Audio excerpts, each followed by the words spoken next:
Vote গণনার ক্ষেত্রে আমরা প্রাথমিক পর্যায়ে আছি, সবকিছু আমাদের ভোট কেন্দ্র থেকে চলে এসছে। আমরা খুব হ্যাপি যে আমরা এই সময় মক টেস্ট করছি, যেটা সারাদিন শিক্ষার্থীরা ভোট দিয়েছে তাদের মাধ্যমে আবার মক টেস্টে ভোট নিয়েছি। ভোট নিয়ে তারা ম্যানুয়ালি সেটা গণনা করেছে এবং আমাদের মেশিনকে তারা সার্টিফাই করছে যে আমাদের মেশিনে কোনো এরর নেই।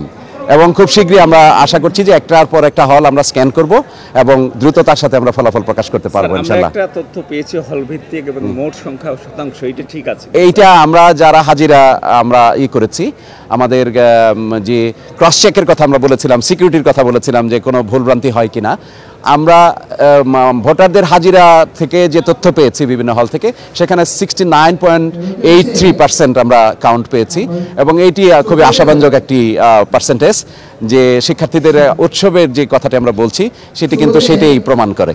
স্যার, এই গণনা কার্যক্রমে সাংবাদিকদের বাইরে আর কারা আছেন? সাংবাদিকদের বাইরে আমাদের একটি, আপনারা জানেন যে বিশেষজ্ঞ সদস্যরা সামনে আছেন। আপনাদের নিশ্চয়ই মিডিয়া কর্মীদের মাধ্যমে আমরা জানাতে চাই যে এখানে যারা কাজ করছেন তারা নেতৃত্ব দিচ্ছেন মিডিয়া বিশেষজ্ঞ কমিটি।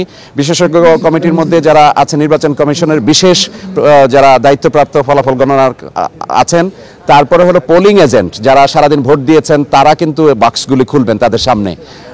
প্রিজাইডিং অফিসার যারা ছিলেন প্রভোস্ট, তারা এই বাক্সগুলি খুলবেন এবং আমাদের যে ব্যালট পেপারগুলো আছে সেই ব্যালট পেপারগুলো আমরা সর্টিং করব ম্যানুয়ালি তাদের সামনে, করার পর আমরা মেশিন রিডেবল করার জন্য আমরা এদেরকে করব। এছাড়াও আপনারা জানেন যে বিশেষজ্ঞ কমিটিকে যাতে আমরা ভিজিলেন্সের মধ্যে বা তাদের ভুলভ্রান্তি আছে কিনা আমরা স্পেশাল একটি পর্যবেক্ষক কমিটি করেছি, those who are very expert on that issue.